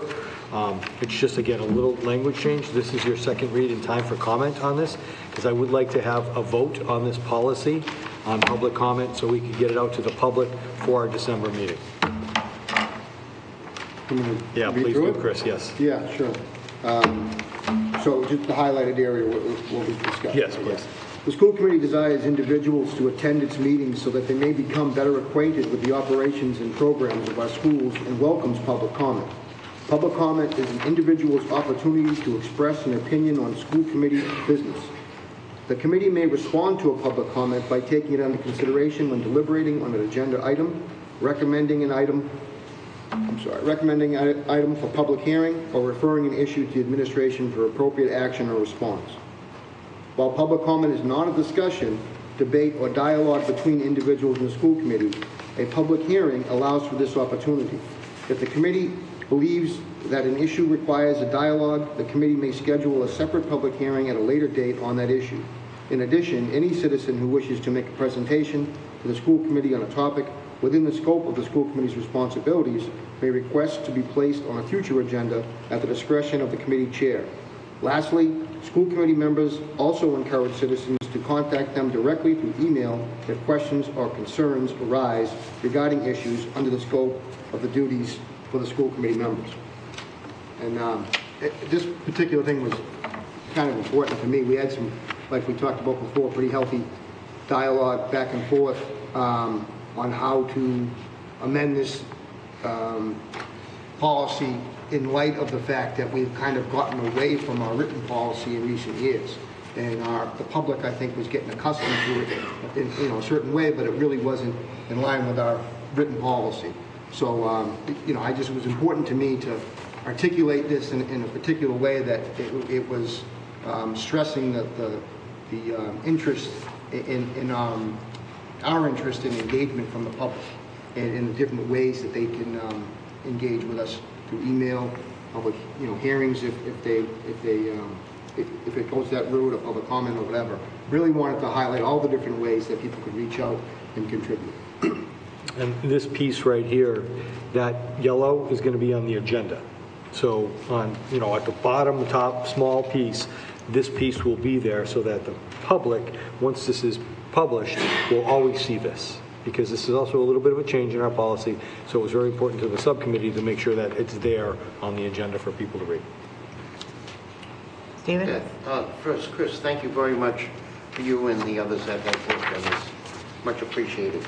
I always look for that policy, there's cross references on the back page, but what would be the lettered piece for this? Because obviously it gets posted once we approve to the website, and it's usually columnized as, BC, BA, blah, blah, blah. Oh. I don't know what it might be. Right, so I'd have to look up what the That's policy fine. is right That's now. fine. Right, because this is just going to be an amendment or change, because we have this policy the policy's there. This is really modifying it with a couple of stipulations. Yep. So. No, that's perfect. Thank you for doing that too. Appreciate it. Can I just ask Hillary, Michelle, this pretty much covers it, or did you? I think so. Okay. I feel, do you feel? I do. Okay. I do, yeah. I feel good about it. I feel like it encompasses everything we've sort of talked about in the spirit of making sure that everyone knows we're not dismissing it or getting rid of it. It's just going to be different ways. Yeah. Do you mind if I say publicly the difference from the current policy? The current policy reads, public comment is available or on the agenda in the first up to 15 minutes of the meeting. Yeah. People are able to speak on an agenda item or not on an agenda item for up to 3 minutes. This puts a little stipulation to that same time frame, but we're asking citizens, we're asking folks that appear here to sign in with their name, their address, and stating what they want to speak about so I can submit that to the chair 5 minutes before, so Beth can categorize. If there are 10 people here for transportation, she might not go and say, we might need to have a public hearing on that, instead of each person saying the same thing for 3 minutes. So that gives her the discretion. It also amends this policy to go 15 minutes at the end of the meeting for people that are still here. Same procedure. The sign-in sheet will be at the back of the room, and we will have to educate the public on that. But it doesn't, it also allows Beth the opportunity, if somebody from town, say a Board of Select person wants to speak on the budget and wants to speak, she will allow them to do that. It gives her that parameter to do that, but not just anybody to come up to the podium if they disagree with a discussion item within the school committee. Yes. If I could just ask a clarifying question, because I was told this week that I'll be the gopher. Getting the list and bringing it back up, I just want to talk about it so everybody can hear it because it's being recorded. So there'll be a sign-in sheet where the agendas are, correct? Correct. And then there'll be the directions on that. And then at approximately 6:25, I'm going to take that and hand it to hand it to you, Madam Chair, and then I'm going to sit back down. So if someone comes in late, if someone forgot, they have the ability then at the end to do it again, right? To have their public comments said. Will there be a second sheet for that? But, yeah, I think, I'm sorry. I just want to know what to do so I don't get in trouble. That's all. I think Good question, George. Yeah, I think what we had discussed, so one of the things we discussed is oftentimes you'll see people coming in at 6:29 and stuff, and they might want to be here. So I hesitate to say maybe, you know, if it's 6:29 and Beth has the sheet and says, is there anybody else here for public comment, making some sort of statement like that, because we can't, if someone wants to speak about something that is on the agenda and they want to speak about it first, say we're going to vote on a budget item, for example, they should be afforded that opportunity to speak on it first, right? So perhaps that, I think it's going to be a learning curve. What if they're not on time? Well, then they're not on time and they miss the vote. Being on time is important. Okay. But honestly. No, I'm hip, but I'm going to take that paper. No, so no, I just. no. And I think that we had talked in our subcommittee about having, after we have it, somehow getting it back to you, so that if people in the middle of the meeting are like, you know what, I want to talk about that, they can go up in the middle of the meeting. Sure. Yeah, or we could do two, right? We could do post at end or in the beginning. Yeah. So you'll just have to give me the high sign when you want me to give you the paper. Okay.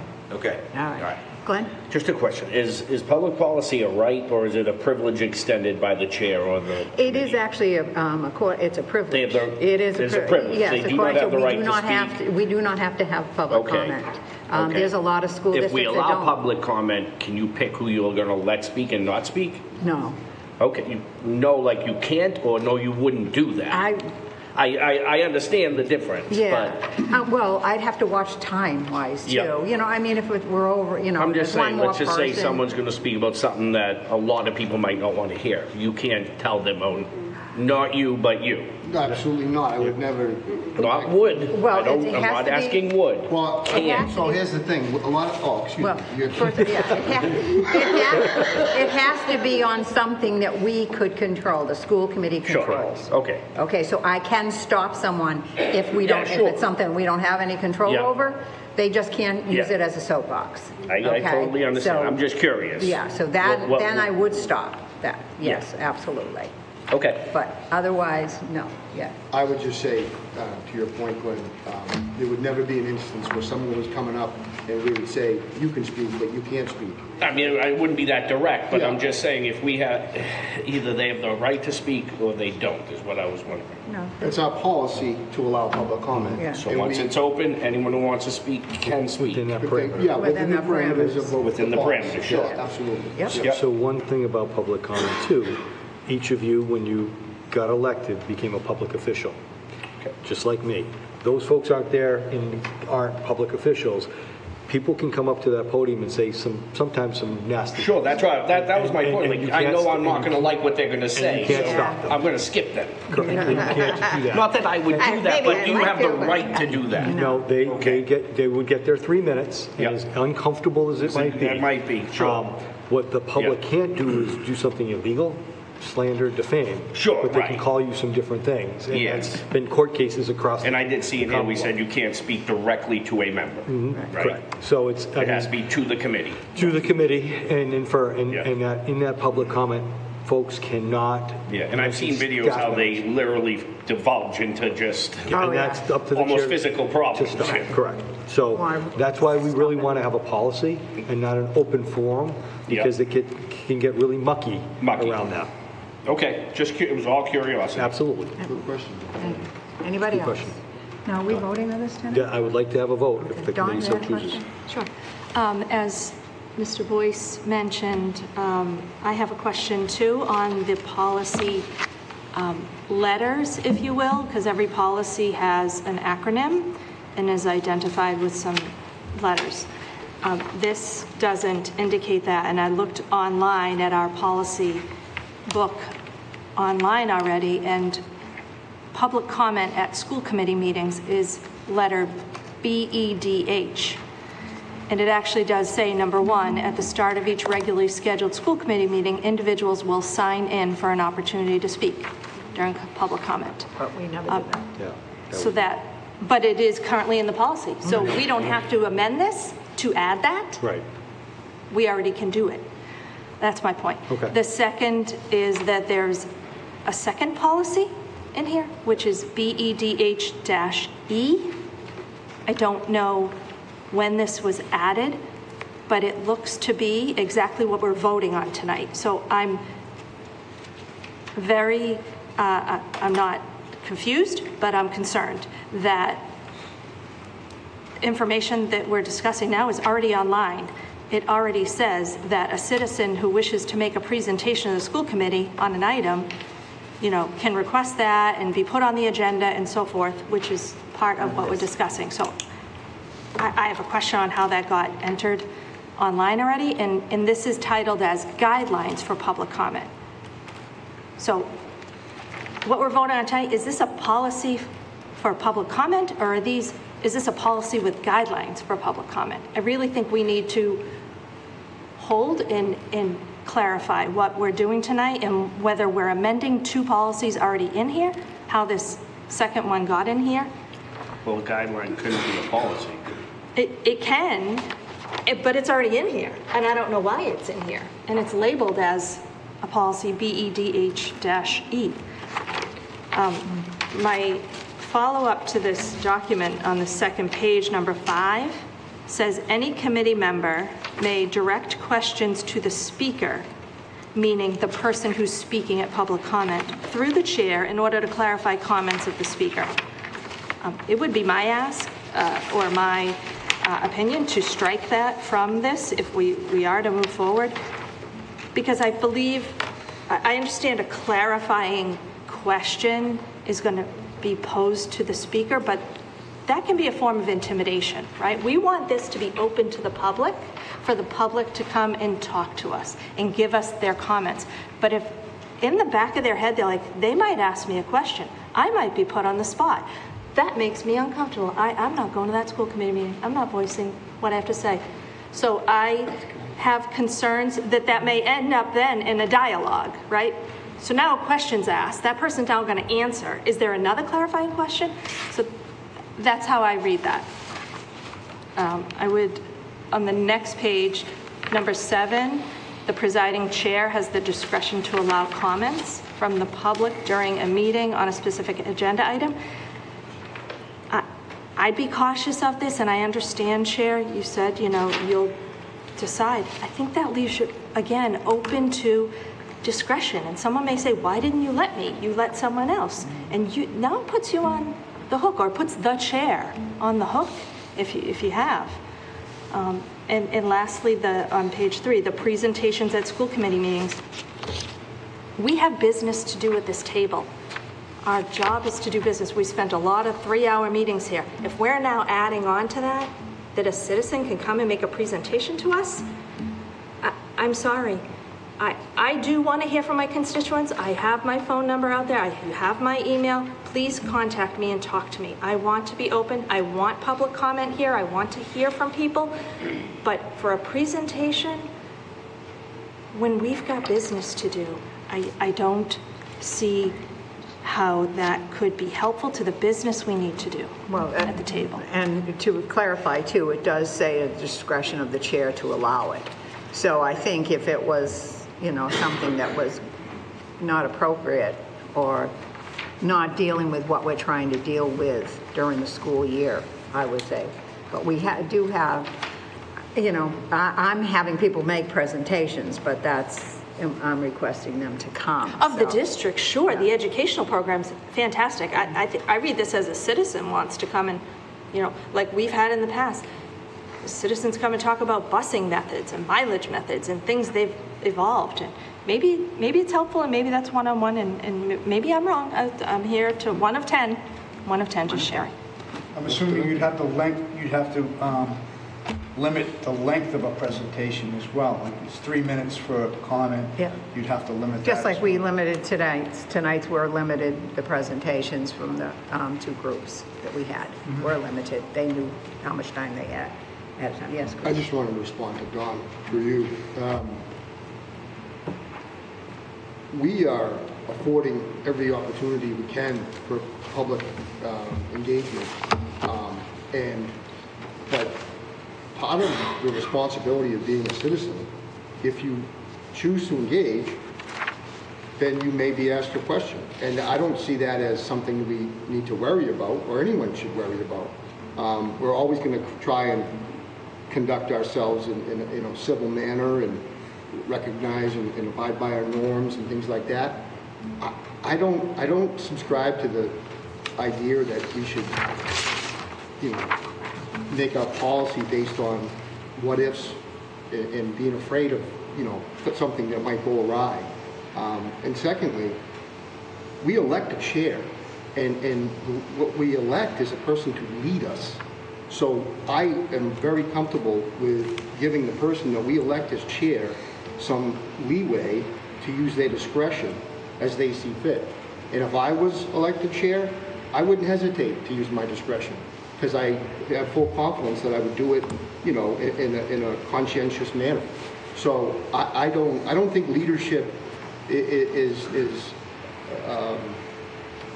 coexists with fear. That the what ifs and stuff. I don't see it that way. I see leadership as being informed, being conscientious, and doing things in the best way you can.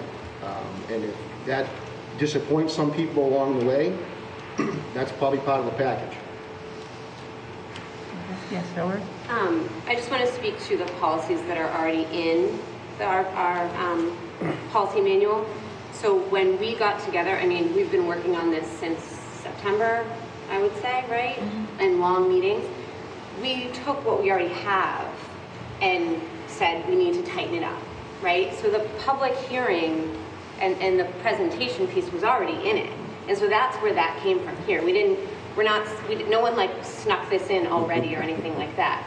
It was already here. So I know personally, I looked at what a lot of other school districts had for public comment policy and other ways, as Chris said, that people could get in. So the BEDH, that presentation should be read in writing. I think we got here because we had gotten so far away from our policy manual and what had happened that no one knew what was actually online. And that's kind of where we started. What do we have? What can we take from what we already have and make new? If we're making it new, if we're going to call it amendment, 6 in one hand, 1/2 dozen in the other, as far as I'm concerned, because this works as far as communicating to the public how they can be engaged. We didn't have a single person here for public comment tonight. And maybe our agenda was boring, I don't know. But if people have more information about how they can contact us and come and say, there are people who don't want to send emails. There are people who might want us to, we just had the Whitman-Will presentation. There might be someone who wants to talk about vaping, and they might have a better way that we can educate the students at the school in ideas, right? I just think that we took what we have here and we said, nope, we need to make it more streamlined, more available to the public, more understandable, less scared. And Chris makes a really good point. We can't publish policy based on what ifs, or we would never publish policy. And I think the goal was to combine the two. Yes. To one, so you're not looking at 2 different documents. Yes. because that's what we did, was put two things together. Motion, we accept the, Second. Okay. you know, Any other discussion? We have been discussing, so. Okay, all. I'm sorry, one follow-up then. Yeah. If we're merging these two, what is it that has changed? Maybe that's how I should phrase my Well, the question. first thing it says, public comment shall be for a period of 20 minutes, and that's changed. Because we. So on BEDHE, it says the public comment is 20 minutes. We're saying 15 and 15. Yes. And the way it's written and communicated was important to us. So that's changed.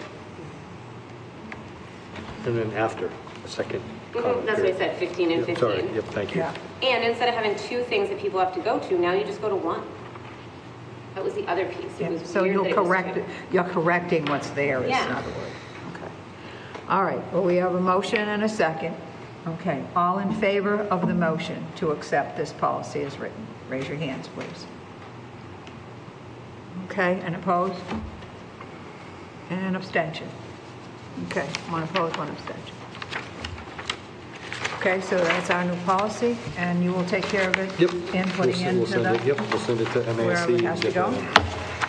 And before you do that, you want to do this one Yes. first, and then Sure. I want to say a couple things. So, a couple things you might have seen in a tweet or an X, whatever it's called now, or in the Express. Sergeant Harrington, Kevin Harrington, has moved on from being an SRO. He is now a sergeant. He works nights. I actually was with him on his first shift. We were watching the girls' volleyball game. The understanding was Kevin was going to stay on and mentor the new SRO, whose name is Mark Poirier, for a couple of, when Chief Hale and I spoke, for a month or two. Kevin has moved on from that relatively quickly, and Mark Poirier, and I'll officially announce, is the new SRO for the town of Whitman. Timmy, Chief Allen, sent me an email to confirm that. They've announced that he has been active for a couple of weeks now. He hasn't been around. Maybe he can come to I'd like to have him come in. His actually, when Kevin shifted over, Mark went on vacation. So it's back and forth. But Mark has been involved in the district for a while. Solid man. He's our. We're not going to have dual Harringtons anymore. Yeah, you know? might be easier. Right. I don't believe he's going to have the service dog with him, or the therapy dog. I think that's going to stay with Kevin, and the police department's working that out. But Mark's already involved in the schools. I would like to have him here at the next meeting so you folks could meet him. He's already met the students, and it's already another good working relationship with Derek and Mark. So just to make that announcement. Today I had a really productive, positive meeting with the two town administrators. Mary Beth Carter and Lisa Green met with me just to start the conversation of, the next 6 months of budget. We weren't talking numbers, we were talking outline. They were kind of coming in where they think they're going to be. Everything is prelim. Whitman is bringing in numbers right now. I got an invitation to present to the Whitman FinCom on December 12th. I declined because I'm going to be presenting our prelim budget to you on December 22nd. So I don't think it's fair to meet with the FinCom before you folks get it. I think Mary Beth and Lisa will be extremely transparent with us with the numbers. I know that as we develop them, we will talk about it in public in our school committee meetings, but I think they're going to provide us with where they're at with their budget a little bit more frequent than we've had in the past, and I look forward to that partnership with them, even though we might disagree on where we're at, but working together to collaboratively kind of put together a budget for the school district and not end up in April trying to fix something right before town meeting. That was our goal. So with that being said, a tentative budget outline that I'd like to present to you, and we'll roll that out. December 6th, we have a regular school committee meeting, which will be a business meeting. John will be present to close out FY23, give an update on 24, and really kind of stay away from 25. I'd like to have a meeting on December 20th as just a budget meeting. We did that last year.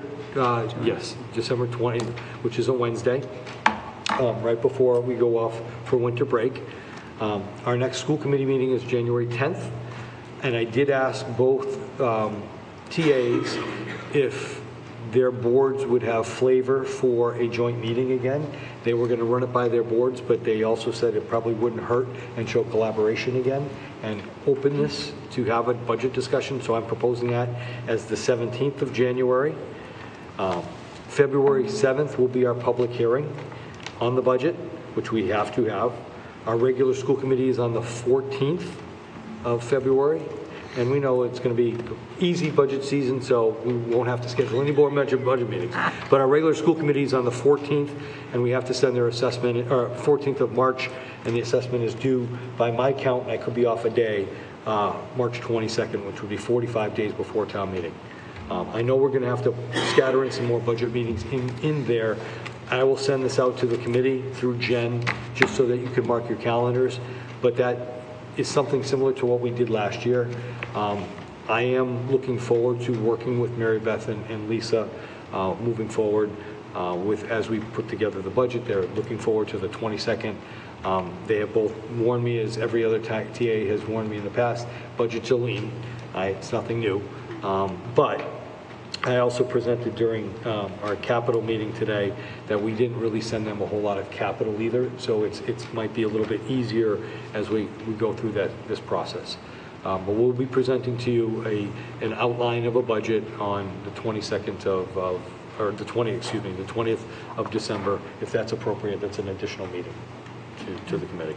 Oh, I think it's necessary rather than appropriate. I'd rather get that out as we go. Okay. I'm good. Okay, so just in line with that, with all this information, just remembering, I just want to remind everybody that up in the admin offices, John, with his group, is down a person. A person is out on medical. And so they've all kind of had to switch off what they're doing and help each other. So that department is a little bit tough, and that's one of the reasons I did not have John here tonight. Trying to get the information that we can. John, besides what he does every day, has had to be working with the building committee and doing all the information before town meeting. And now he's continuing that because he's working with bond counsel about the ban and the bonds and all that information. So that office is really kind of very busy. So I just want to ask everybody to, as Chris had a great year, not think linear, to think big picture of what's going on, that they might not be able to respond as quickly as maybe we would like, where they're down a person. So just keep that in mind when we're asking for anything that we're doing. Okay. All right. Thank you. That's my soapbox. Okay. Jeff, can I just ask a question, just because I'm looking at my calendar? For March, did you say February 7th and then February 14th? Yes. And then after that it's kind of TBD? Yes. Okay. Our regular schedule for March is the 14th of March. I think I already have those in my calendar, so you must have already had them. Okay. Yeah. I'm just, the 7th, I always think of the first week of February, the 1st or 2nd of the public hearing. It's later this year because the first Wednesday in February is the 7th. So. It's a leap year, so 2/14 and 3/14 can't both be Wednesdays. Oh, really? Yeah, 3/14 is a Thursday. Okay, then it's going to be the 13th, I guess. Now, I didn't have my glasses on when I was looking at my phone. This is the second calendar correction I've done. Okay, good. Thanks, Kurt. Thanks, Stephen. It makes up for the other stuff that George made me spit out. But we'll make sure everybody's got those invites as we move forward. Thank you. Thank you. Becca, you want to do Becca? Oh, sure. Field trip. Okay, the next one is a field trip. And it's in your packet. I got it. So this is for Decker to go to the Seacrest Hotel for their conference, approximately 20 students. Do I have a motion? Motion to approve. Second. All in favor? Okay, unanimous. The donation. And then we have a donation for the dissolution of the Panther Education Trust Incorporated. So it's a letter to Dr. Jones. Thank you for meeting with me today. As the volunteers associated with Panther Education Trust have disappeared, leaving me the sole member with no successors identified, I am dissolving the organization. Enclosed, please find a check in the amount of $14,893.79. These funds include $6,672, which were provided through a grant earmarked to support Credit for Life events and must remain earmarked as such. As we discussed, the remaining $8,221.79 will be applied to the Pay It Forward Fund. It has been a pleasure to support the activities in support of the Whitman-Hanson Regional School District. I trust these funds will continue to be put to good use. Please do not hesitate to contact me with any questions. Sincerely, Barbara Arena. So motion to accept that donation. So moved. Second. Yes. I have a question. Yes. Madam Chair.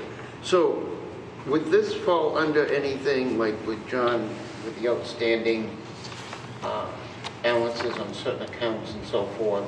This is one of the accounts things John would have. No, this is a separate. This is outside, Yes. this is a whole, Yes. almost like an outside organization. This was the high school PTO.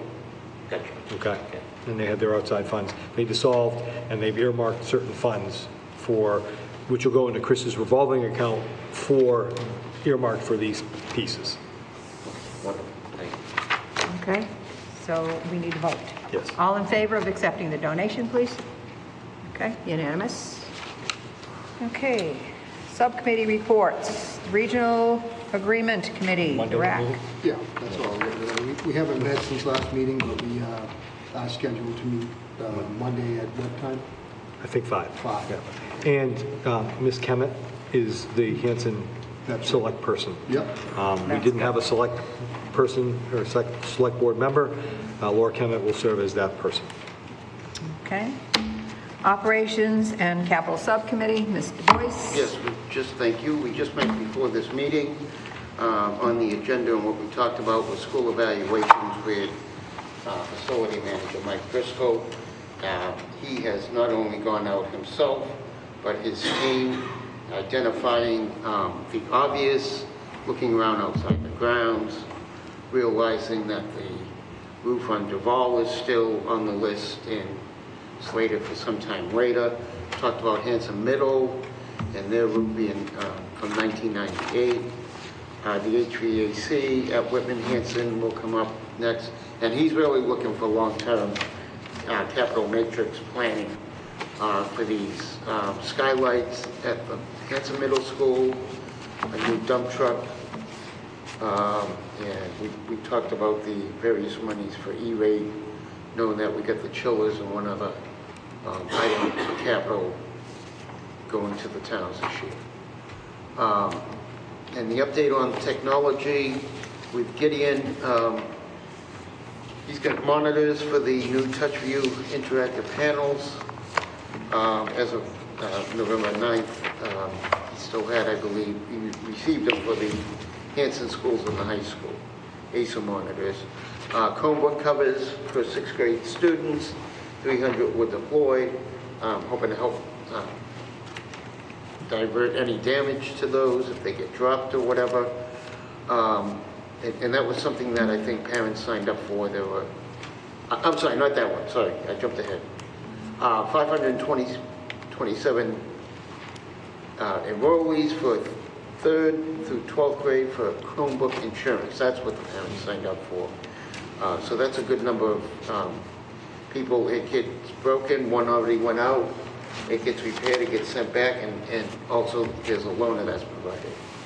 And then the new network switches I know you heard about from Brian Lowley, or I reported out after our meeting in September.